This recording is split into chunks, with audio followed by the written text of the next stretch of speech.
안녕하세요. 최근 TS바이오에 대한 뉴스 기사가 많이 나오고 있습니다. 그래서 관련 정보들을 얻을 수가 있는데요. 저번 시간에는 TS바이오의 이영승 대표이사에 대해 알아봤다면 이번 시간에는 또 다른 제약사의 대표들도 연결되어 있다는 사실을 알아보겠습니다. 이 TS바이오에는 동구바이오 제약의 조영준 부회장이 등장합니다. HLB 파워를 인수한 건 TS바이오만 있었던 건 아닙니다. TS바이오 제1호 조합도 함께 들어갔죠. 반반치킨처럼 약 400만 주씩 TS바이오와 TS바이오 제1호 조합이 지분을 가져갔습니다. 그리고 이 TS바이오 제1호 조합의 최다 출자자가 바로 조용준이라는 분입니다. 조합 재산의 총액은 50억 원인데 이 중에 60%인 30억 원을 조용준이라는 분이 출자한 것입니다. 그리고 이 조용준이라는 분이 바로 동구바이오 제약의 조영준 부회장이었다는 것이죠. 동구바이오 제약의 분기보고서를 보면 대표이사가 조용준이라는 사실을 알 수 있는데요.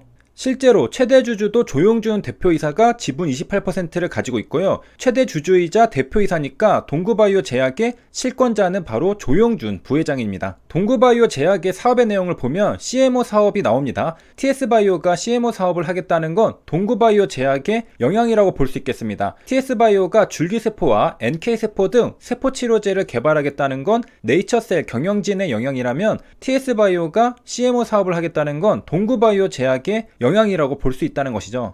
그리고 조용준 부회장은 TS바이오 내에서도 영향력이 상당한 것으로 나타났다고 합니다. 그러니까 TS바이오에는 굉장한 분들이 현재 모여있는 상태입니다. 인적 자원은 상당하다는 겁니다. 3년밖에 안 된 기업이라 할지라도 말이죠. TS바이오는 3년 전에 설립되었습니다. 이영승 대표이사와 조용준 동구바이오 대표이사가 함께 있으니까 말이죠. 이런 점들이 HLB 그룹에서 TS바이오에게 엘파를 매각하고 장기적인 협력 관계를 구축하려고 하게 된 이유가 될 수 있겠습니다. TS바이오 제1호 조합은 HLB 파워 인수 발표 하루 전에 설립되었다고 합니다. 조 부회장의 이름으로 곧장 HLB 파워에 돈을 넣기에는 다소 부담스러웠거나 부끄러웠을지도 모르겠습니다. 또는 다른 투자자들의 돈도 함께 모아서 넣으려고 한 것일지도 모르겠습니다. 그렇게 조 부회장을 중심으로 TS바이오 제1호 조합이 만들어지고 HLB 파워를 인수하게 됩니다. 그리고 조 부회장이 TS바이오에 상당한 영향을 미치고 있는 이유도 알 수 있는데요. TS바이오의 지분을 여러 형태로 보유하고 있다고 합니다. 지분을 보유하고 있는 만큼 의사결정에 결정적인 영향을 미칠 수 있죠. 주식회사에서는 주식을 많이 가지고 있는 게 곧 영향력이죠. 그러니까 실제로 TS바이오가 HLB 파워를 인수한 의사결정에는 사실상 동구바이오 제약의 조용준 부회장의 판단이 깊게 들어가 있다고 알 수 있는 부분입니다. 동구바이오 제약의 조용준 부회장은 왜 TS바이오에도 투자하고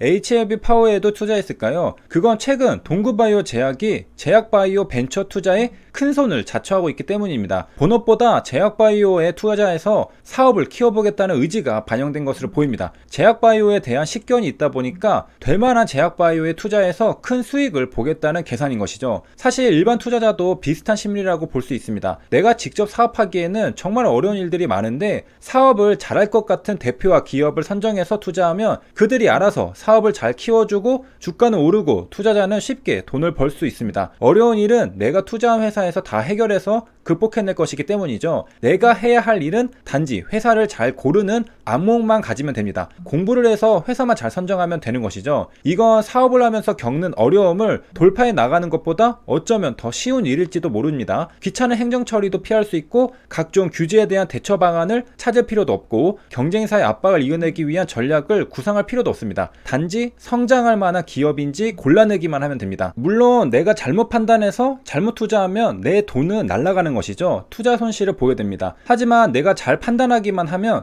나는 앉아서 머리 한번 잘 써서 큰 수익을 볼 수 있습니다. 동구바이오 제약도 비슷한 생각이지 않았을까 생각이 듭니다. 정기주총을 통해서 사업 목적의 투자 및 관리 사업을 추가했는데요. 2021년 3월 25일에 정기주주총회 결과 공시가 나오는 데서 확인할 수 있습니다. 투자업을 신규 사업 목적으로 추가했습니다. 벤처기업, 중소기업, 중견기업에 투자하겠다는 것이죠. 그리고 신규 사업 목적을 추가한 건 올해입니다. 얼마 안 되었죠. 그리고 그 행보로 TS바이오가 본격적으로 드러나게 된 것입니다. 동구바이오 제약의 입장에서는 본업이 제약바이오다 보니까 경쟁력 있는 신생 제약바이오 기업들을 선별하는 데는 다른 일반 투자자보다 유리할 겁니다. 안목이 있겠죠. 그런 강점을 이용해서 투자하겠다는 전략인 것으로 보입니다. 그리고 동구바이오 제약은 실제로 많은 투자를 하고 있습니다. 노바셀 테크놀로지의 최대 주주로 등재되어 있는데요. 올해 코스닥 상장을 목표로 하고 있습니다. 이걸 보니까 TS바이오가 코스닥 상장을 준비했던 것도 동구바이오 제약의 입김이 작용한 것이라 볼 수 있겠습니다. 투자증권회사의 대표이사였던 이영승 대표뿐만 아니라 실질적으로 동구바이오 제약의 조용준 부회장이 코스닥 상장을 주도했을 가능성이 있습니다.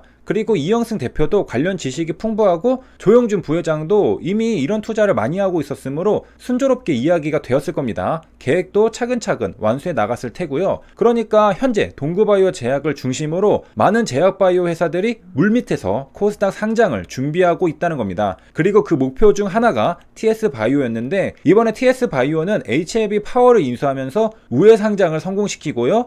노바셀 테크놀로지도 곧 코스닥 상장을 노리고 있습니다. 보니까 동구바이오 제약이 투자한 비상장 회사가 한두 기업이 아니죠. 바이오노트라는 것도 있는데요. 동구바이오 제약이 직접 투자한 게 아니라 조 부회장이 했던 방식대로 투자 조합을 통해 30억 원을 넣은 바이오노트입니다. 이 바이오노트도 3분기에 증시 대비를 앞두고 있다고 합니다. 그리고 앞서 상장을 시도했다가 실패한 회사도 있었습니다. 전부 성공하리란 보장은 없는 것이죠. D&D 파마텍의 경우에는 상장 예비심사에서 탈락했다고 합니다. 재심으로 연내 다시 상장에 재도전합니다. 여기까지 동구바이오 제약과 관련된 기업들만 벌써 4가지가 나왔습니다. D&D 파마텍, 바이오노트, 노바셀 테크놀로지, 그리고 TS바이오입니다. 전문적인 제약바이오 투자자로 변모하고 있는 동구바이오 제약이라는 사실을 알 수 있습니다. 그러니까 동구바이오 제약은 신약 개발보다는 제약바이오 투자기업이 되었다는 겁니다. 어떻게 보면 HLB와도 교집합이 많은 기업이죠. HLB도 사실상 여러 자회사들을 거느리면서 제약바이오 사업을 해나가고 있습니다. 엘레바, 이뮤노믹, 베리스모 등등 말이죠. 단지 규모의 차이일 뿐입니다. HLB의 자회사들이 규모가 훨씬 크긴 하죠. 돈도 많이 들어갔고요. 그도 그럴 것이 동구바이오 제약은 최근에 투자를 시작했습니다. 앞으로 커나갈 것을 기대해 볼 수 있습니다. 동구바이오 제약은 미국의 로열티 파마처럼 어쩌면 자본주의가 낳은 괴물, 잔악괴가 될지도 모르겠습니다. 일반적인 제약바이오 회사는 아니죠. 제약바이오 투자회사가 되는 겁니다. 제약바이오와 금융이 결합된 형태죠. 그리고 이미 HLB는 그런 모습을 보여주고 있습니다. 우리들의 인식과 뉴스기사에서는 항암제 신약개발회사라고 언급되고 있을 뿐이지 실제로는 신약개발회사에 지분을 투자해서 포트폴리오를 구성하고 있는 모습을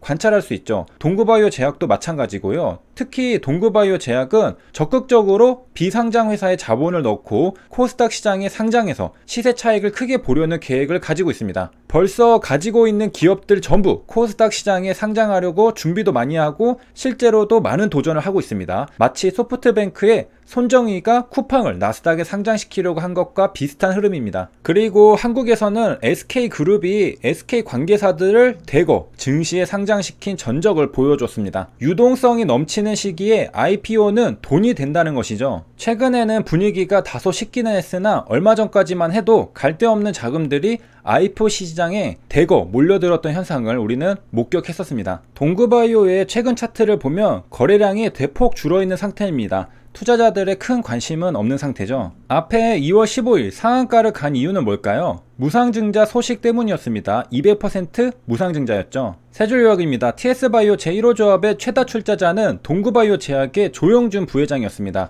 60% 지분을 가지고 있죠. 그리고 동구바이오 제약은 최근에 신규 사업 목적의 투자업을 추가했는데요.